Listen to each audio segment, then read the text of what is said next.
يا هلا فويس الصوت العربي في أمريكا.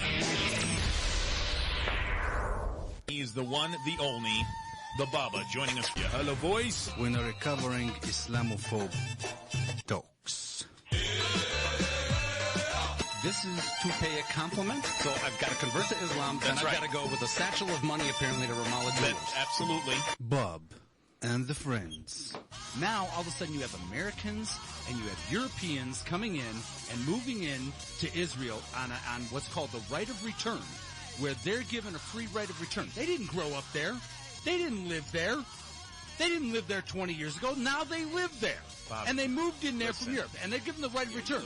What happened to the Palestinians that lived there? يلا باب انزل على الدبكة. And welcome, ladies and gentlemen, to another episode of Bob and Friends here on Yahala Voice.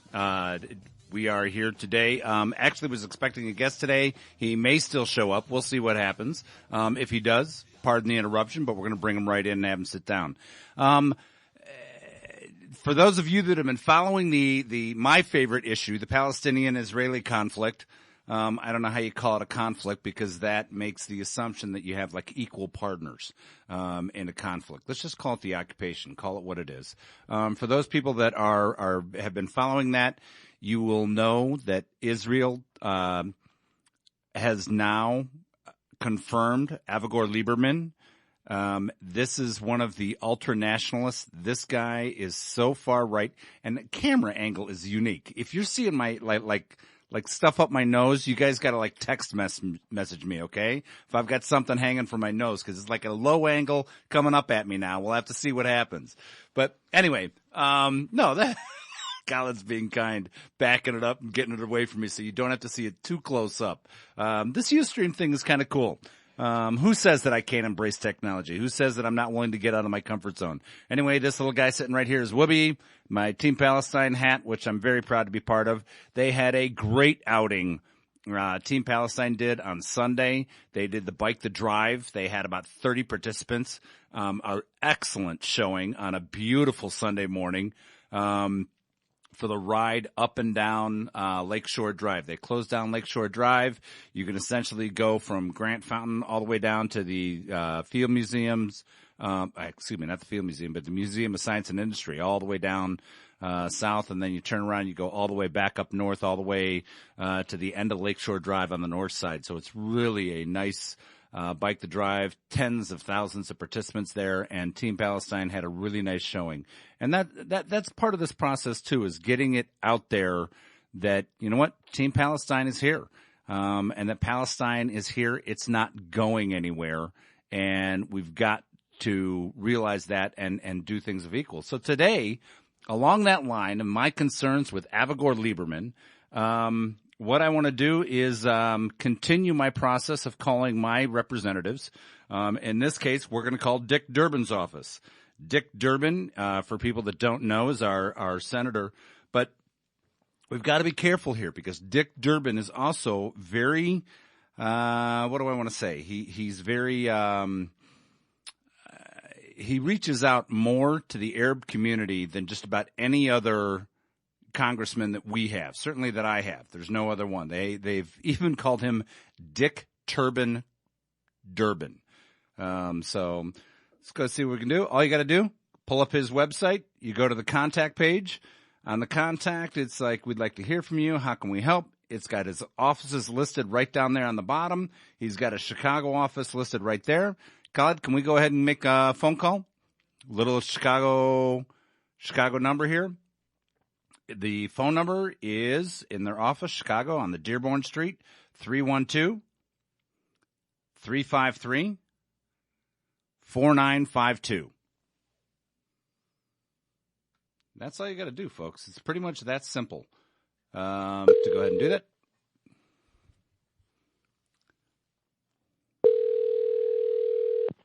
Thank you for calling Senator Durbin's office. How may I help you? Hi, how do I go about leaving a message for Senator Durbin?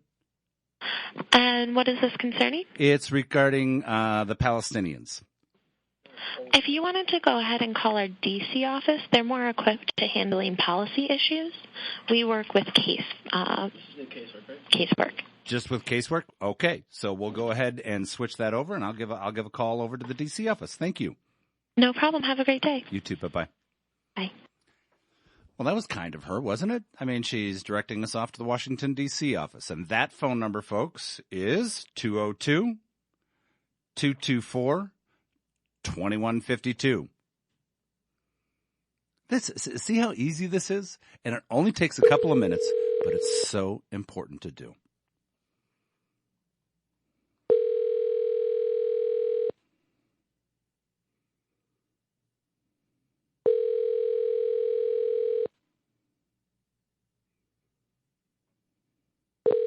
You have reached Senator Durbin's Washington, D.C. office. Office hours are Monday through Friday, 9 a.m. to 6 p.m. Eastern Standard Time. All right. If you have reached this message during business hours, please hang up and try your call later as we are experiencing high call volume.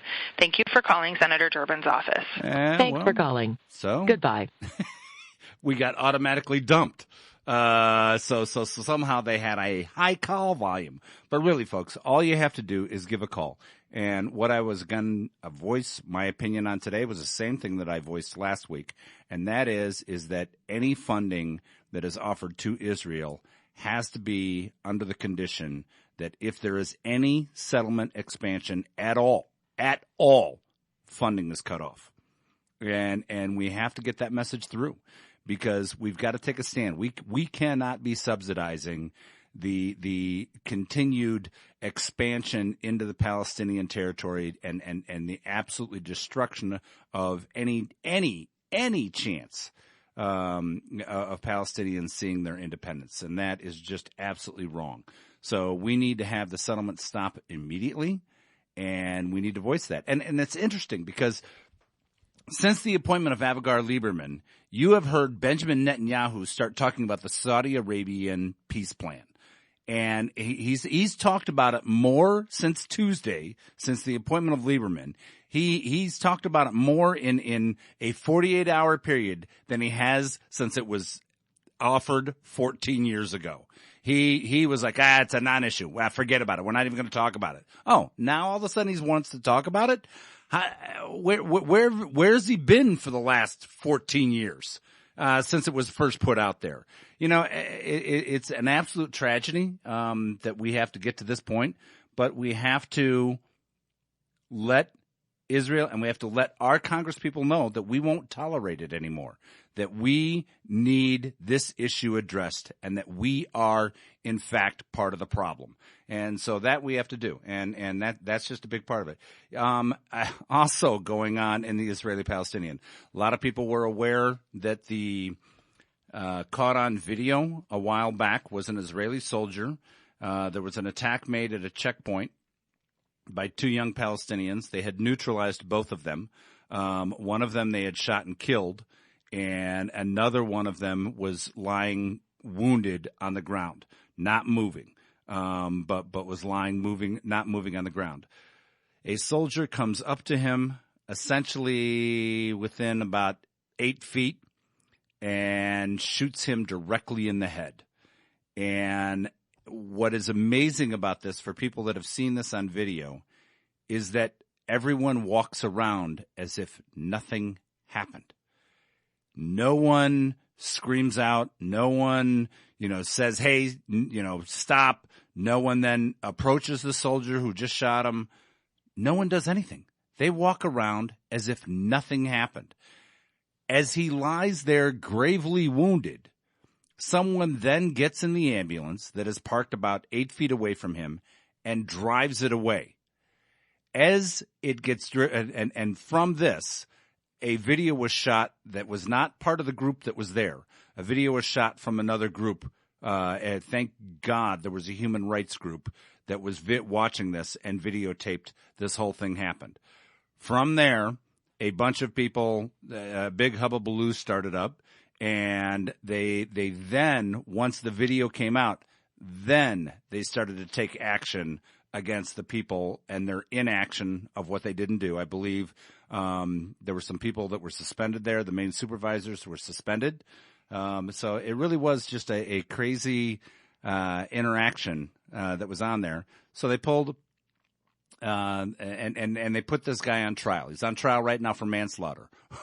While he's on trial, another video comes up where that somebody kicks the knife closer over to him, and it's just absolutely incredible. But you see all of a sudden, out of nowhere, this knife get kicked over towards the Palestinian that has just been shot in the head, and obviously dies from those wounds. It's sad. So, you know what? He's saying that he's going to be innocent because the knife getting kicked over didn't matter. That's absolutely crazy. It's absolutely nuts. On the phone lines are always open, as always, and the phone number here is 708-321-1313. Again, that's 708-321-1313, extension 1. And on the phone now with us, my buddy Rush. Hey, Rush, how are you, man?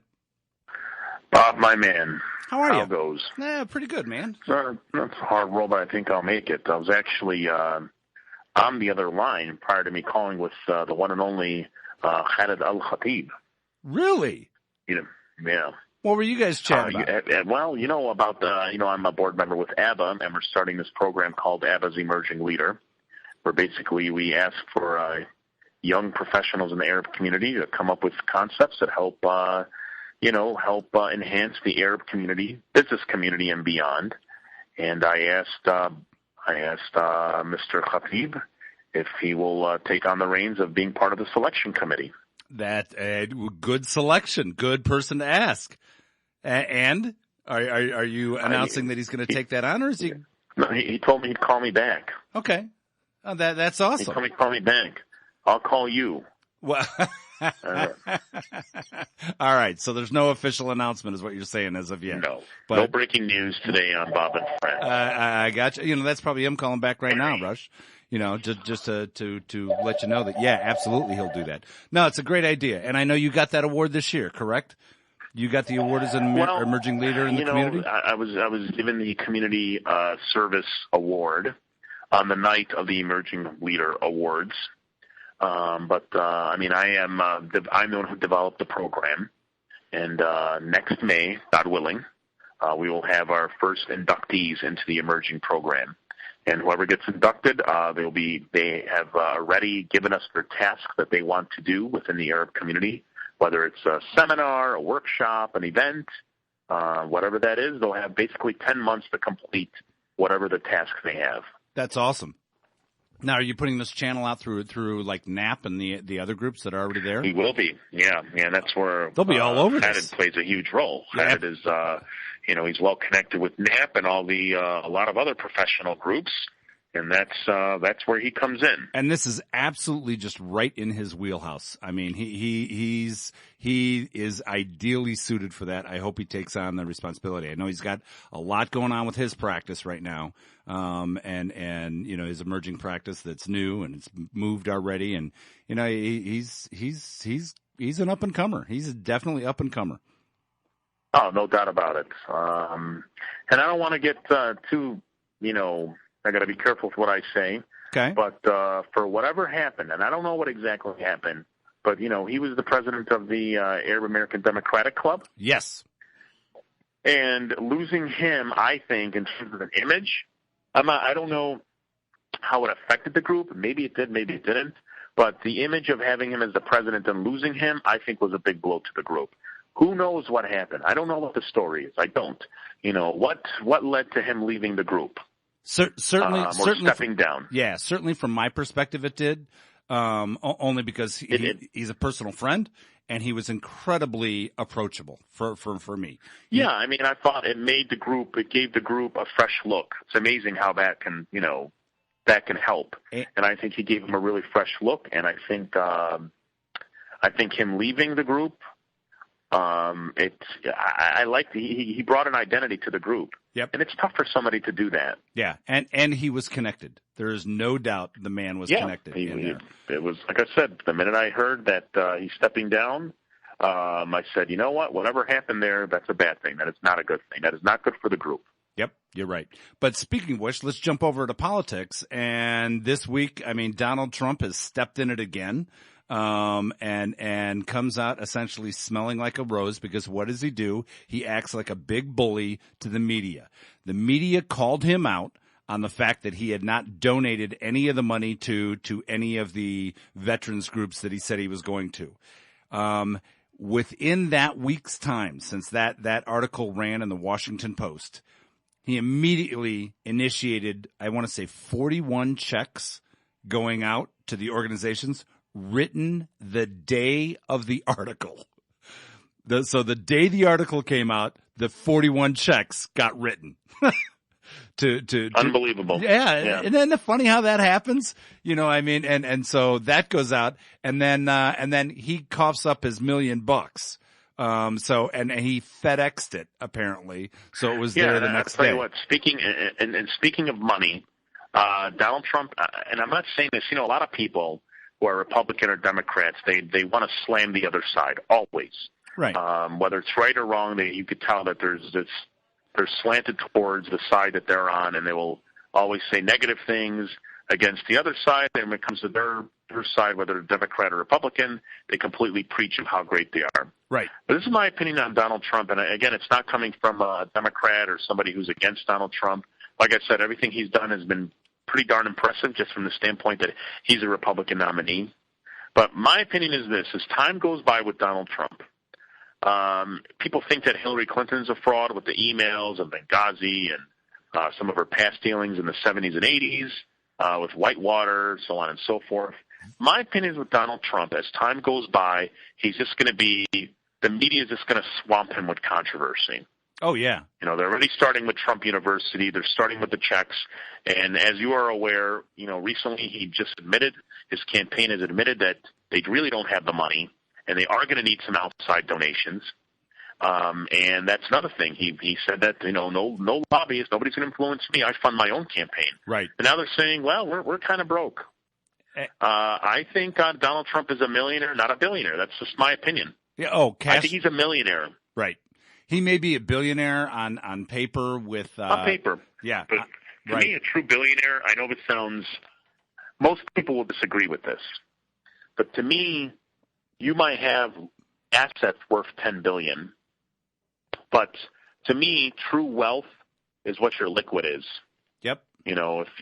What is your liquid? If I have, let's say, 6 properties and I want to sell them off, or what kind of cash do I have? That to me is a true measurement as to, how much you're really worth. But someone like Donald Trump, he probably has buildings that are named after him, where he's like a minority owner of the building.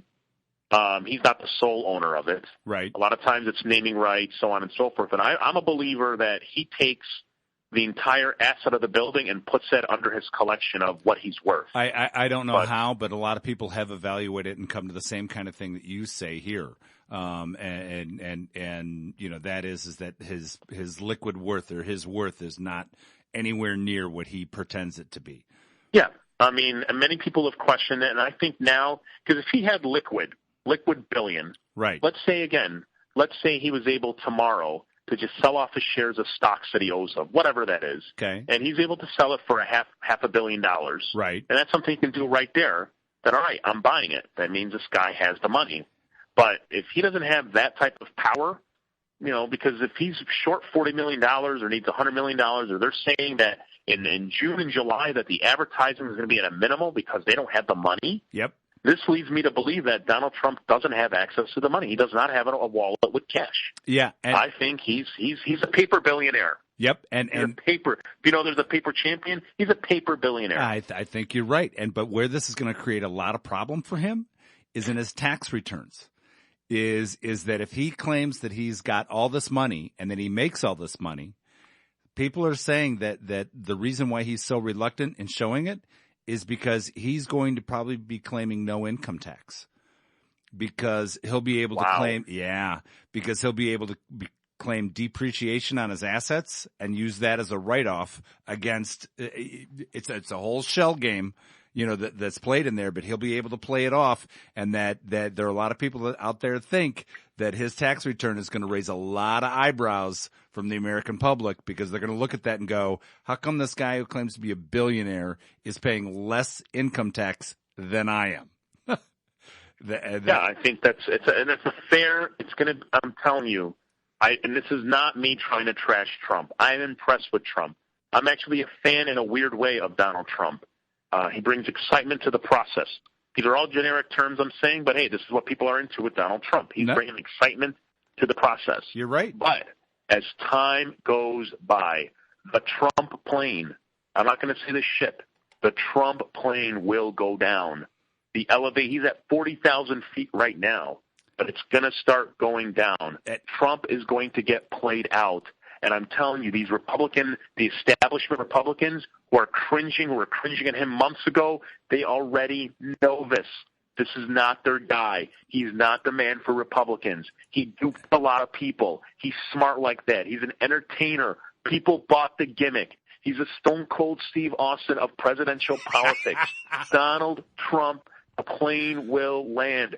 Mark my words, once September, October comes, I don't care if it's Hillary, I don't care if it's Bill Clinton, I don't care if it's Bernie Sanders, I don't care if it's Bawb. I'm a believer that as time goes by, Trump's numbers are they're just going to sink. Yeah, he's going to always have those. He's going to have these crazy people that he's going to have some polling, but Hillary's going to have a nice, comfortable 10-15% win come November. And I could be wrong here. I know I'm betting big on this. I just don't think he has the composure. I don't think he has. I just don't think he has the ability to compose himself and communicate clearly and be presidential for 3-4 months. That's my take on it. I'm not going to doubt you because you have been right in calling this on many levels, and I think you're right. I think at some point in time, I expected it to happen way sooner, as you know. I expected it to happen long ago, but you said no. There's a good chance that he's going to be the nominee, and I'm like, are you nuts? There's no possible way that Donald Trump is going to be the nominee. And sure enough, he is. And I'm like, are you kidding me? Yeah. Now he's the one. I can just see it. I mean, the Trump train it's slowing down a little bit. I think it's going to continue to slow down. I think the key word is discipline. To run for president of the United States, you have to have discipline of how you handle things, how you speak about issues. And I think eventually the things that he was saying maybe 2 or 3 months ago, that people were like, man, that guy's cool. Boy, he says what's on his mind. Right. That's what everybody's in love with now. Trump says what's on his mind. I love a guy that's pretty soon people are going to start listening to what he's saying. Listening. And that swing voter who's actually listening, it's the swing voter. Say, this guy's crazy. Yeah, that's this guy's nuts. This guy's not president. That's what's going to hurt him. That's where it's going to happen, Rush. You're right. Is a swing voter swing voter, the person who's kind of undecided, and they're going to vote.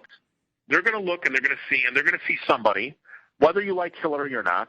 You're going to eventually you're going to fall in line because she really is the polished politician, and Donald Trump is he's a sloppy.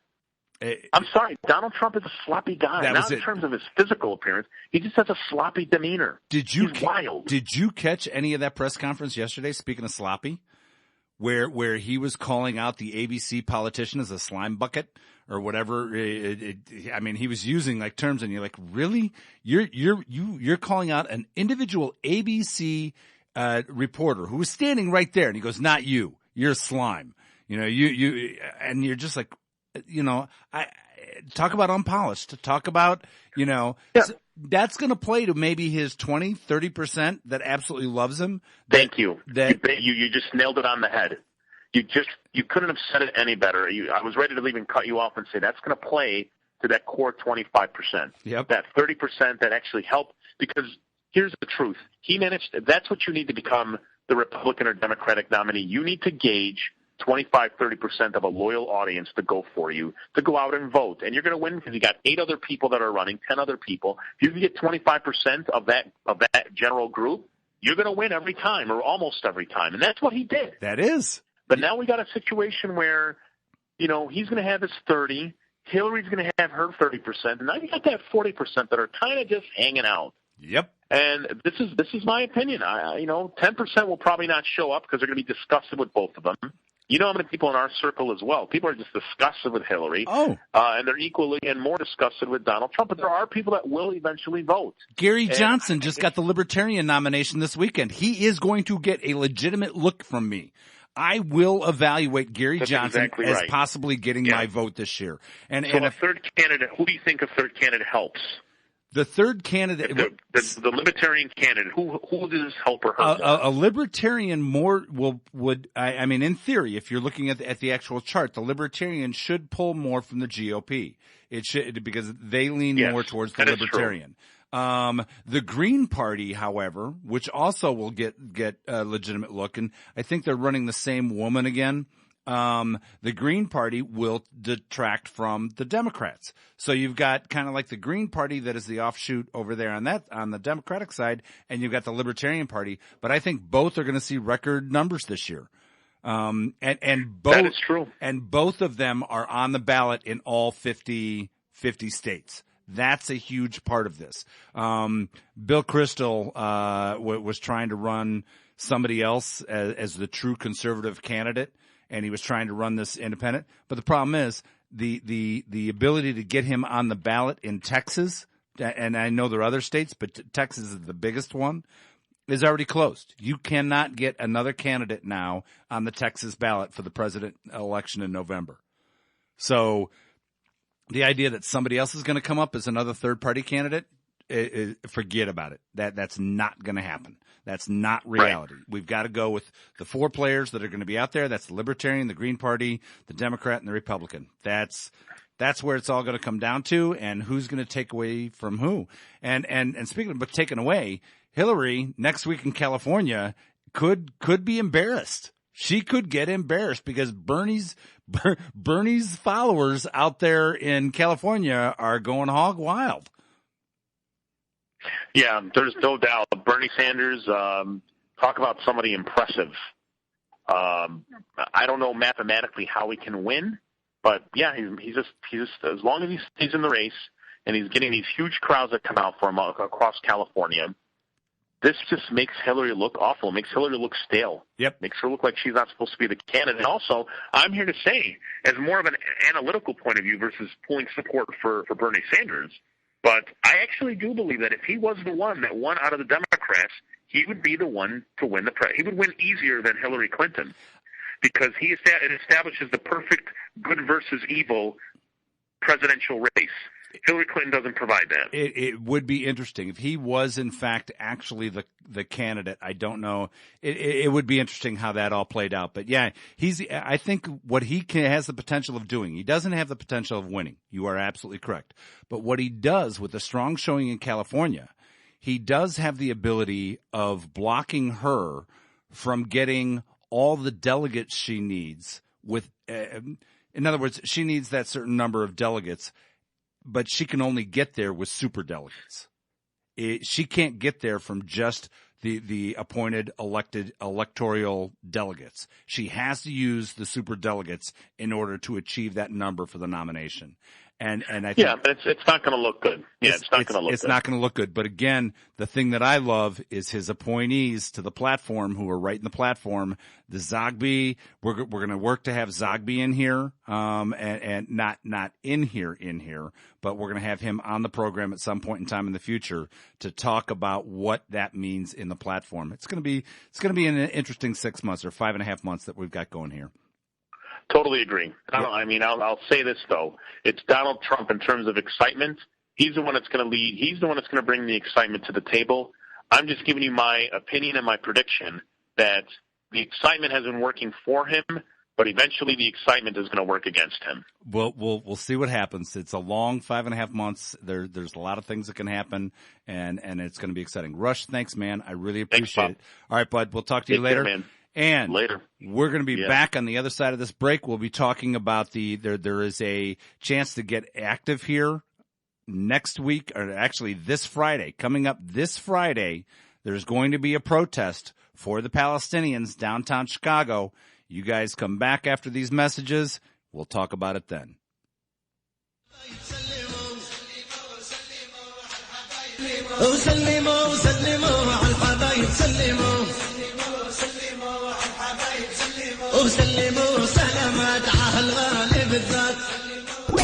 You're listening to Ya Hala Voice. Ashiana Banquet, well known for their beautiful rooms, superior service, and great food. For all your special occasions, call Ashiana Banquets. We will take care of your wedding, engagement, henna parties, bridal shower, baby shower, or corporate events. Reserve today at 630-964-7090. 630-964-7090.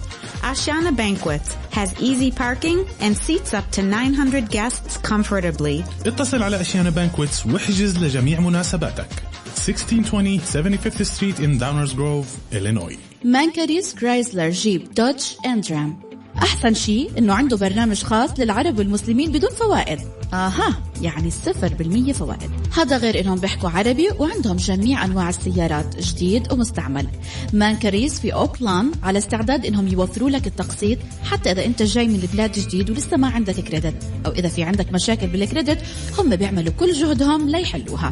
هذا غير العروض الخاصة لمستمعين يا هلا فويس. إذا حبيت سيارة خدها لفة وجربها وبعطوك $25 كارد حتى لو ما بدك تشتريها. مانكاريز 4630 West 95th Street in Oakland, Illinois. 888-631-9187. الرقم مرة تانية 888-631-9187. Hi, I'm Frank Mancari. I will be at the dealership every day to guarantee you will pay what we pay. You will drive home today. Man carries the one.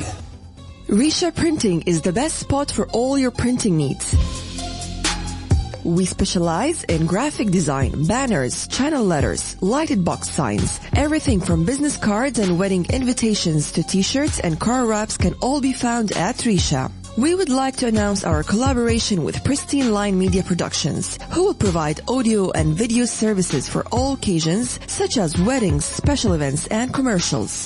Visit our showroom in Bridgeview. Call us at 708-233-6688 to place an order or speak with a Pristine Line representative to learn more about our wedding video packages. For more information, visit trishaprinting.com and pristineline.com. I will earn my degree. I will persevere. I will be unstoppable. What will you do? Come to Moraine Valley Community College and we'll help you fill in the blank. Moraine Valley is located in Palos Hills, Illinois. Get hands-on training to prepare for today's hottest jobs or earn the first 2 years of your bachelor's degree. Convenient class times and affordable tuition let you reach your personal and professional goals on your schedule and within your budget. Register now at morainevalley.edu, and so you can say, I will achieve my goals. I will achieve my goals. I will achieve my goals. حلويات نابلس، جميع أنواع الحلويات العربية، كنافة، حلاوة جبن، مدلوقة، ليالي لبنان، عش سرايا، حلبة، عوامة، غريبة، هريسة، بقلاوة. حكيت كنافة؟ طبعا كنافة. ومش بس هيك، لا، في حلويات نابلس بنجيب الجبنة النابلسية من البلاد كل 45 يوم، وعجينة الكنافة بنعملها هون، مش بس بنشتريها جاهزة زي المحلات التانية. حلويات نابلس بإدارة أبو رامي وطبخ الشيف السوري محمد زياد على استعداد إنهم يعملوا الكنافة قدامك في بيتك أو في أي مكان بتختاره لمناسباتك السعيدة. حلويات نابلس، هارلم and 83rd في بريدجفيو. Order online today at nablissweet.com for second day delivery. We have sugar-free sweets. حلويات نابلس، تعالوا ذوق طعم البلاد. Listen to the radio and listen to يا هلا فويس. غني على البداوي ردوا حلالي يا مالي.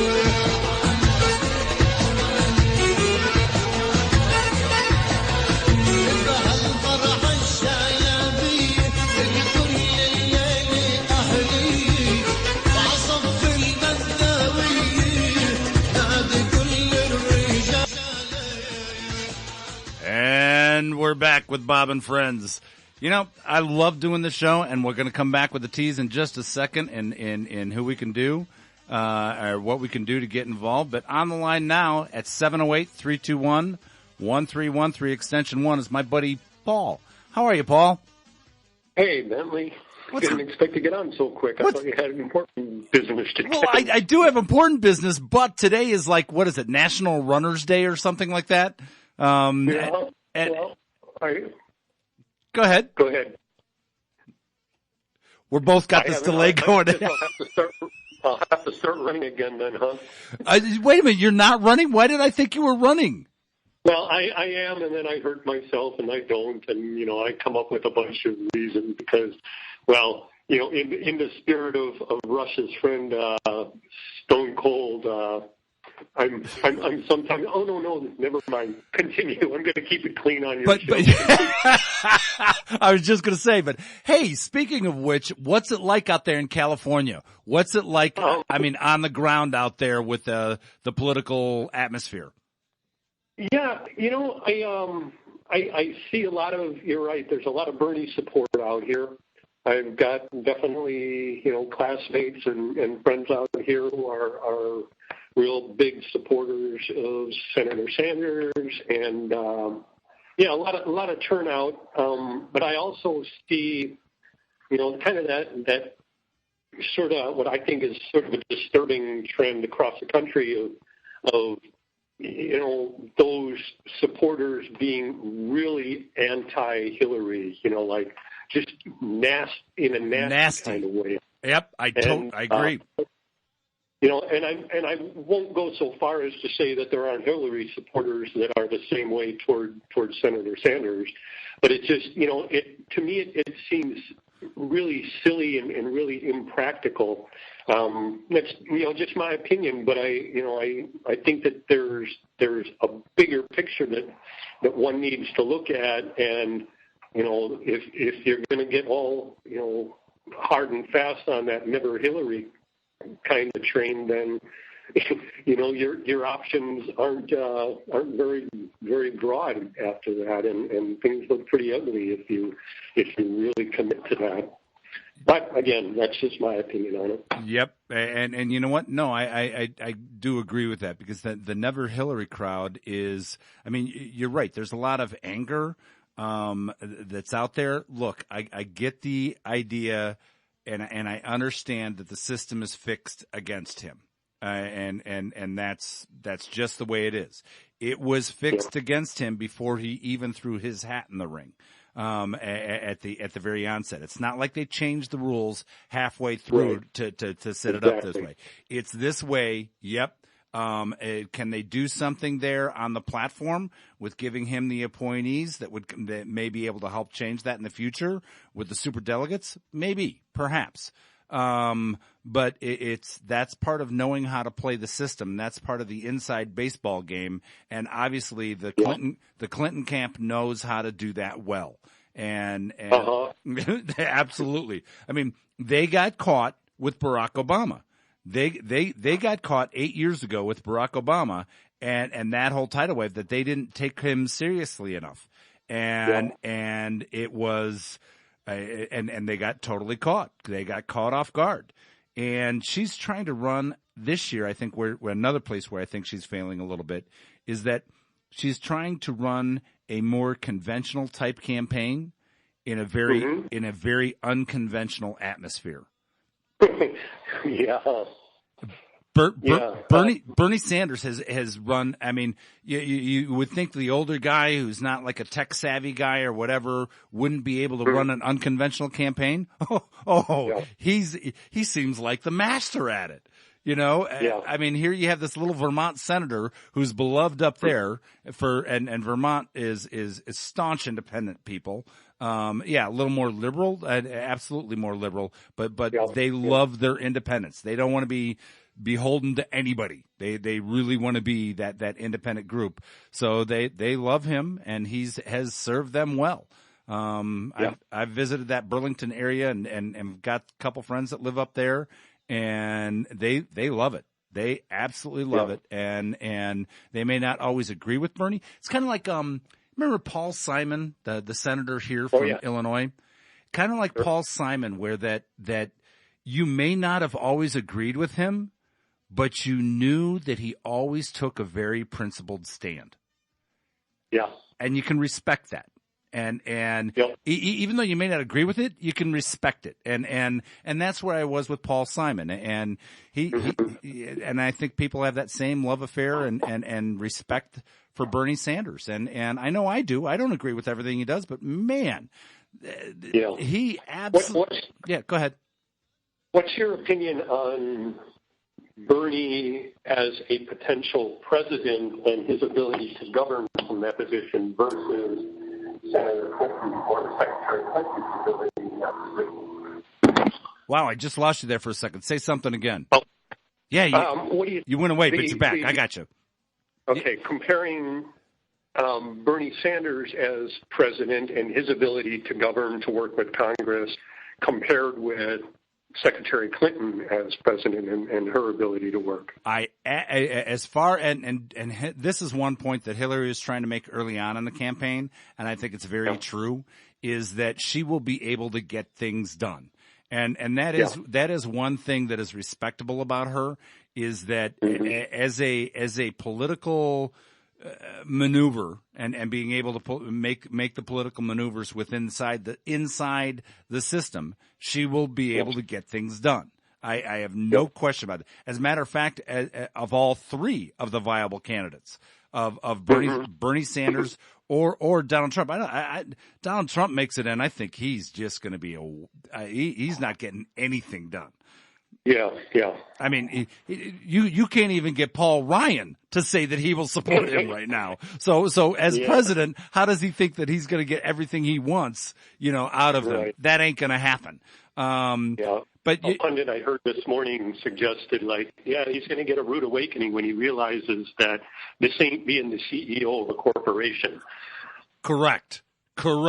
It's significantly different than running a corporation. And so Colin's holding up a sign over from the booth that says, "Let's make America funny again." Well, he's done that. Oh, and by the way, Rush cracked me up with that analogy to Stone Cold Steve Austin. I did.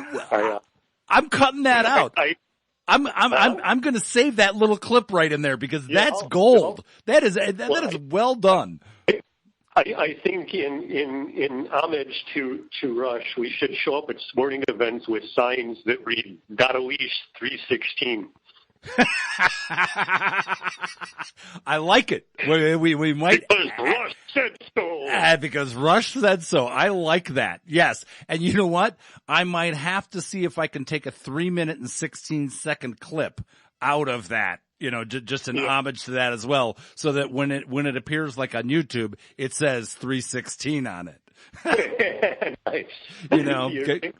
Absolutely. Hey, I'm taking up a lot of your time, but I would like to hear your thought on one more thing. Yeah.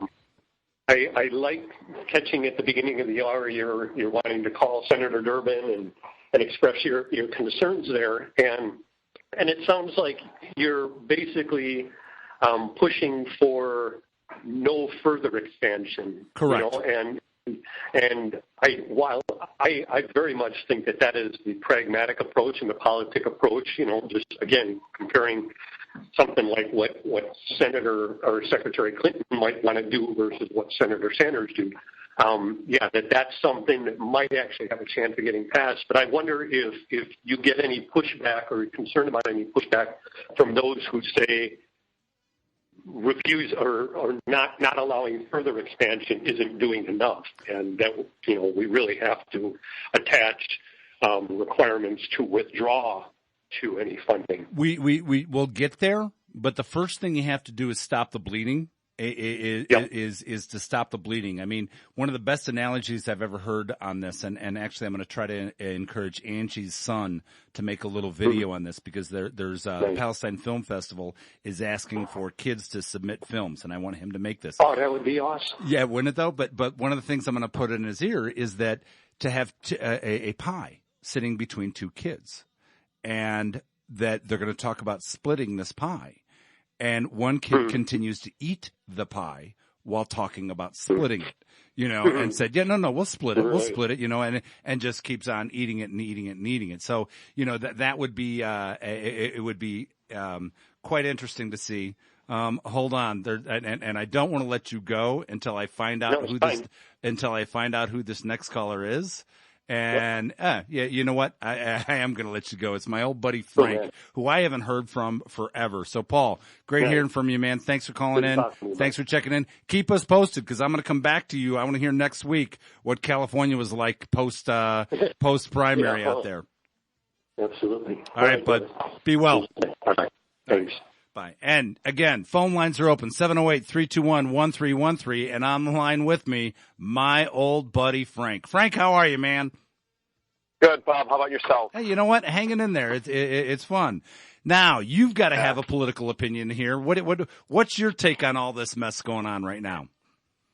Well, first thing with Sanders and Hillary and all that, and I'm probably going to have to tell you, to be really honest with you, at first I wasn't a big fan of Bernie. But then as time went on, I started looking at his history, looking at the things that he'd done. And, man, was America turning a blind eye to a great candidate? Absolutely. A great president for America. I think the thing that, I mean, if you just look at his history, the things that he accomplished, the civil rights, everything that he was about, he by far was the most true candidate to be president. Is he going to be perfect? I would have to say no, but I don't think Barack Obama even did what he did. His history, his resume will ever have what Bernie Sanders did. Yep. I mean, Bernie Sanders stood with people that everybody was against. We look at today, that's the most, you couldn't do anything more right than you did by doing what he did back then. So did we mess up? And I really feel like we're just always, as Americans, we're turning a blind eye to what the big people are buying. Our mindset is being bought by big money, big companies. It's just, we can't think for ourselves anymore. And I think that's why people like Bernie Sanders running that we can't vote for, can't win. Even the way he's getting stiffed in a lot of ways with the delegates, it's just sad that we're not saying, hey, what's going on in this country? Yeah. You're absolutely right. Now, what do you think as a person with Palestinian roots? What do you think of his appointments to the platform, the people that he put on the Democratic platform to help write the 2016 platform? Excellent. I think it's a positive, a positive thing. But the downside is, don't you think Israel is standing the way they're planning their thing is that you're going to see something big happen in the next few years? Oh, absolutely. Are you kidding me? Yeah, just the way they're planning it, we're going to see a big uprising. We're going to see Israel do something. A big change is going to happen. It already is. Israel. When you've got the appointment of Avigdor Lieberman as your defense minister, and your old defense minister, who was Likud, resigns because he says he's tired of battling all the zealots, the right-wing nationalistic zealots that are out there. Yeah, you're going to see things. You're going to see some really incredible shifts, and I think something that could really. I don't know if people are paying attention to it, but this trial of this soldier that's going on right now, if he gets acquitted of manslaughter after all this that's come out, if he gets acquitted of manslaughter, Katie, bar the door. And quite honestly, even if he gets charged with manslaughter, you might see an uprising of the far right. You might see the price taggers come out and create rebellion of their own because he gets charged. Ask yourself, why even manslaughter? It should be murder. It should have been murder right away. He apparently. There's no reason why it could have been murder. He's obviously. They give him the slap on the wrist now when they say manslaughter, and even if he gets convicted, he'll probably get 5 years for it over there, maybe even less. It's you know what, you talked about this in your last show. This is what you left off on it. I really think the Palestinians are going to be in the next 4 years, 5 years. There's going to be a lot of trouble out there for the Palestinians, and I think we really need to start gearing up now. And I think with even Hillary or Donald Trump, it's going to be bad news for them. I absolutely do. Either one of them, I do. And so that's why I'm saying that's why Gary Johnson's going to get a strong look. I mean, one of the things that Gary Johnson, he's the Libertarian candidate that just got, he's a past governor and was just nominated as the Libertarian candidate for president of the United States. So he'll be on the ballot in all 50 states. And his statement is that, look, on social issues, I'm to the left of Hillary. On financial issues, I'm to the right. Fiscally, I'm to the right of Donald Trump. And he said he's to the right of Cruz, actually. So I mean, you're talking about a guy, and that's where I am, and a lot of people are. Fiscally, I want to be more conservative, and socially, I want to be more liberal. And you know what? A libertarian, by the raw nature, doesn't want to go out getting involved in foreign wars. They want to. They are much more. I don't want to say they're isolationists, but they're much more. You know what? We're going to worry about the U.S. If you attack the U.S., yeah, we're going to respond. But otherwise, you guys can figure out your own problems. Look at what happened since 9/11. We're all like gun ho about a war, and now we look back at the history. Now we see, what the decisions were, good or bad, and look how screwed up we made the Middle East. Now, America, we did this. We screwed up. I mean, Saddam was better in power. I mean, if anyone wants to sit there and says that's not the right thing, it was the best thing for America. It's like we went there and we screwed up everything. ISIS, where did it come from? All these issues is coming because of the wars that we caused out in the Middle East. Yep. So it's like we always say it's about money. It's about money. It is. Yep. How does anyone sit there and say it's not now, seeing what happened and seeing the future now? It's like these are problems that we all caused. It's like the Lieberman, not Lieberman. I'm sorry, all the the oil, the Halliburton things, the money that they got. It's like, come on, people, wake up, America! Like this is what's going on in this world, and we're letting it happen because we're afraid of what? There is no doubt that there is so much that the oil interest, that it was all about the oil interest. We jumped all over that, and the first building that we protected when we invaded Iraq, we let everything else go unprotected, but the one building that we protected and occupied was the Ministry of Oil. It's like how many times? What do we need? Like it's in front of our faces, but it's like, what is going on here? To even let a candidate like Bernie Sanders, just listen to him for 10 minutes. Look at his history. Like to let that go and let Trump do what he's doing. Even the Republicans should be like, put their heads down, stick it in the hole at something, because it's like embarrassing for them. Yeah. And so it's like, go ahead. No, it's going to be interesting what happens in California. Because as I was saying, in California, and you've already got Hillary canceling some rallies that she had out in Jersey to reschedule additional ones out in California. She's worried about this, and what happens in California could embarrass her very much. If he comes out of there with a victory, and if it's a decisive victory, it's going to embarrass her because she will not be able to win all the delegates she needs without the superdelegates. She will have to rely on the superdelegates to cross that threshold, and the only thing that's going to be is embarrassing, and everyone's going to go, it's going to put a little asterisk next to her name, if you will. Mm-hmm. People will say, yeah, it was the inside establishment that made her win. And in an unconventional year, that's probably going to work against her on some level. So, but don't you think that the way the delegates work, how Bernie is winning some states and she's getting more delegates out of that, don't you think that's an unfair?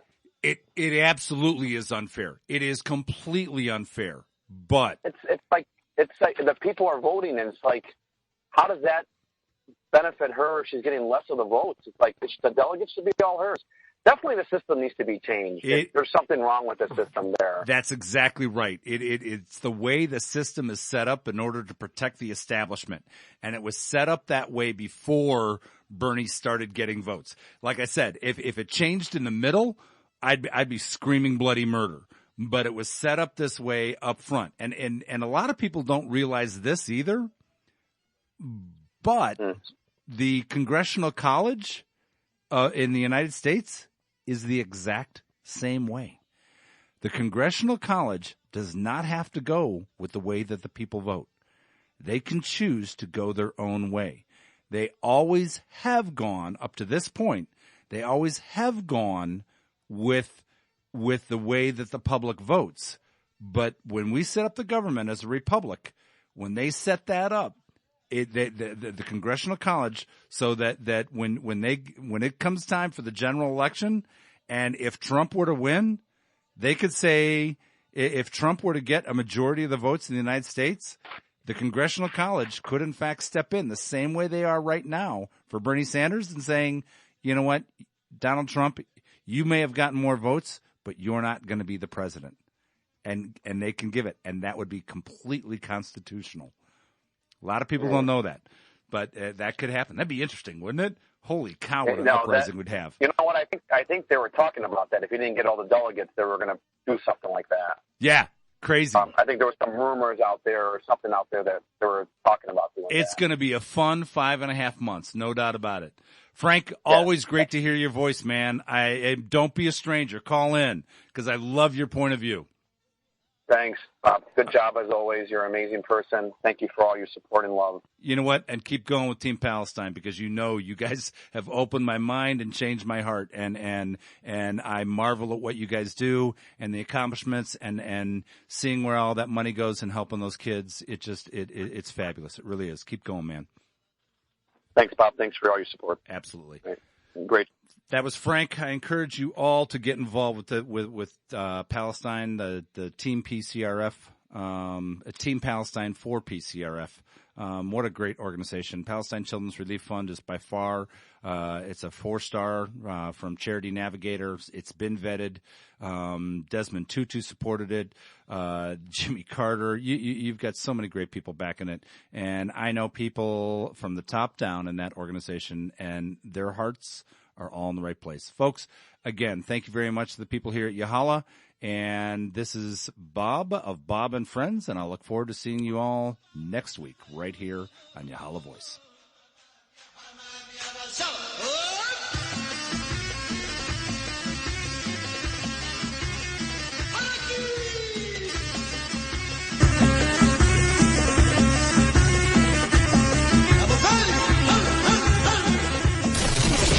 يا هلا فويس الصوت العربي في أمريكا.